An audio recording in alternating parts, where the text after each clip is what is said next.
It is Sunday, the 4th of September 2016. I'm in front of the Unitarian Church in Montreal, just starting up my alternative spiritual practice of protesting against Unitarian Universalist injustices, abuses, and hypocrisy.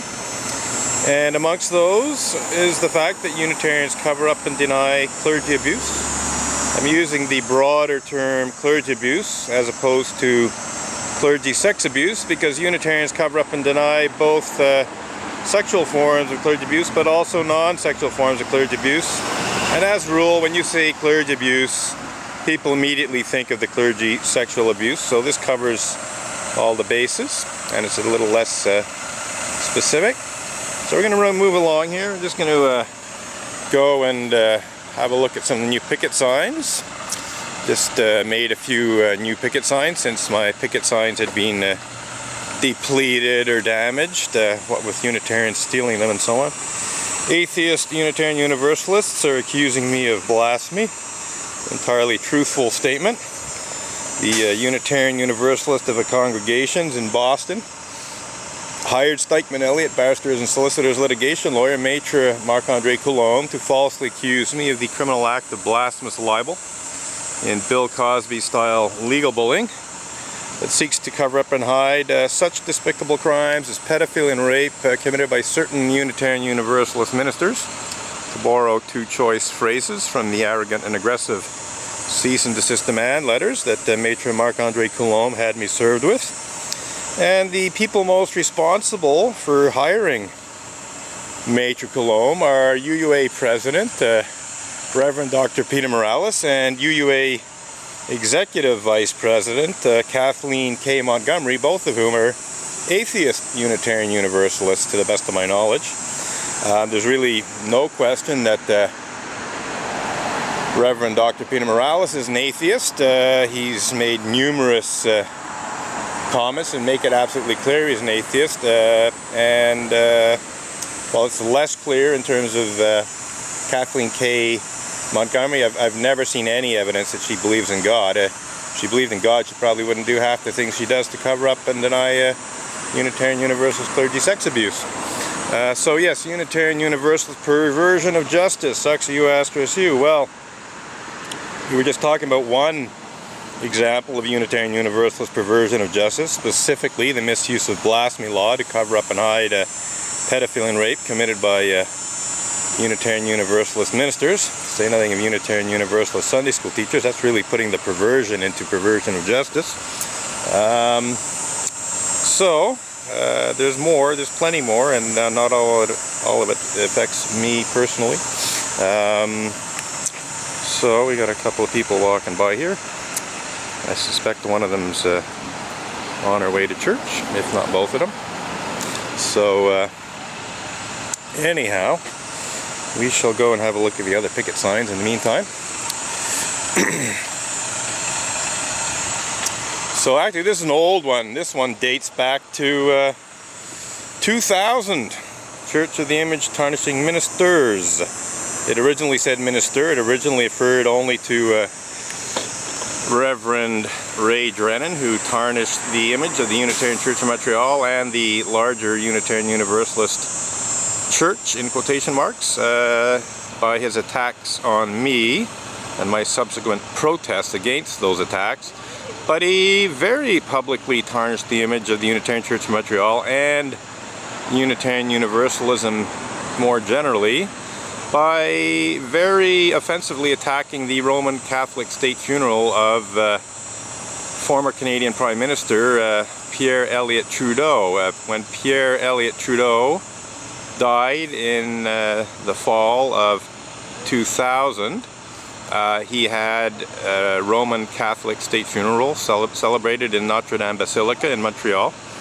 And on October 9th, some days after the funeral, there was an opinion editorial piece in the Montreal Gazette titled, most ironically, Wrong Message, or The Wrong Message. I think it was Wrong Message. I don't think there was a D there.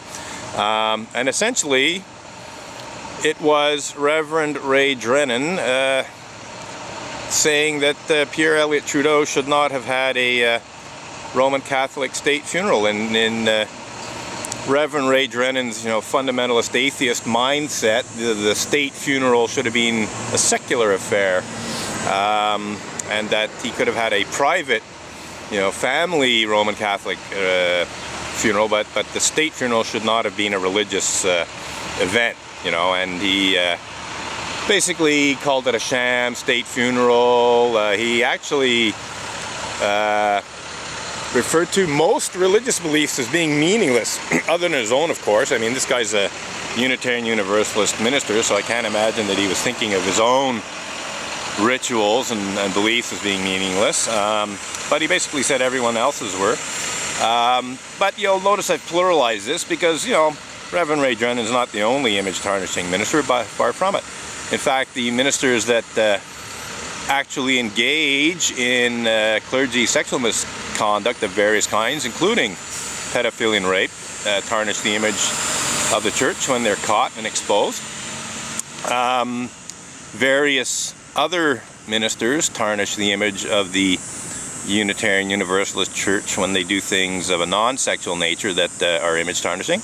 I would say that UUA President Reverend Dr. Peter Morales tarnished the image of the whole Unitarian Universalist religious community by falsely accusing me of the criminal act of blasphemous libel and Bill Cosby-style legal bullying that clearly seeks to cover up and hide the fact that certain Unitarian Universalist ministers are in fact guilty of engaging in such despicable crimes as pedophilia and rape, and have even been, in some cases, charged, tried, and convicted, and sentenced to jail terms for their despicable crimes of pedophilia and rape.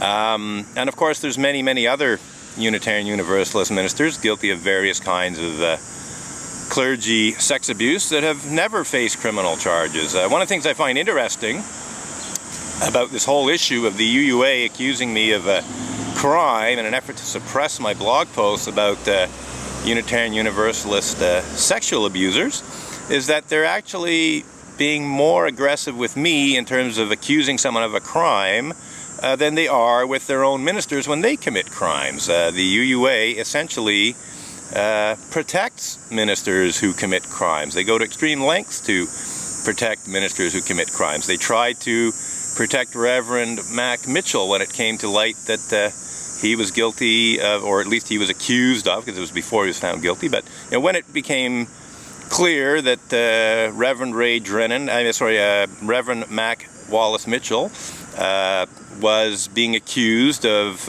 rape by teenage Tibetan refugees who he lured away from their families in India with promises of a better life in America, there was an attempt by Unitarian Universalists to have the young ladies basically, the term to describe them, I think, is important, because when the rapes began, they were around 16 years old, and in some cases the rapes went on for years, possibly until they were in their early 20s. But certainly the rapes began when they were 16, and so are they women, are they ladies, or are they children? I would argue that, between 16 and 18 or so, they're minors, and therefore can be properly described as children. Which brings me to UUA moderator Jim Key's so-called apology to victims of clergy sexual misconduct. In his apology, UUA moderator Jim Key stated, amongst other highly misleading half-truths and outright lies, the following words: "There were no incidents of abuse of children or elders in my investigations." So essentially what Jim Key claimed in this apology was that he had investigated clergy sexual abuse, and that in his investigations of clergy sexual abuse he found no evidence of any abuse of children by Unitarian Universalist ministers in his so-called investigations. Well, this is an outright lie, because I personally told him about the case of Reverend Mac Wallace Mitchell and his rape of teenage Tibetan refugees. But in addition to that, I told Jim Key about cases of the sexual molestation of much younger children, preteen children, by Unitarian Universalist ministers. So there's no question that a certain number of children have in fact been sexually abused by a certain number of Unitarian Universalist ministers. And Jim Key essentially denied any sexual abuse of children by that statement in which he said, you know, he found no incidents of abuse of children in his investigations. Completely false. He's not a minister, but by brazenly lying about the Unitarian Universalist clergy sexual misconduct in what was supposed to be a formal apology to victims and survivors of Unitarian Universalist clergy sexual abuse, Jim Key did a pretty good job of tarnishing the image of the Unitarian Universalist Church himself. Other image-tarnishing ministers, well, there's the inimitable Reverend Dr. Victoria Weinstein, who is constantly posting violent fantasies to the internet. In fact, she did so as recently as last week. She posted a tweet suggesting someone deserved to be punched in the throat. But prior to that, she has posted blog posts suggesting people should be kicked in the teeth, people should be dead, people deserve to die.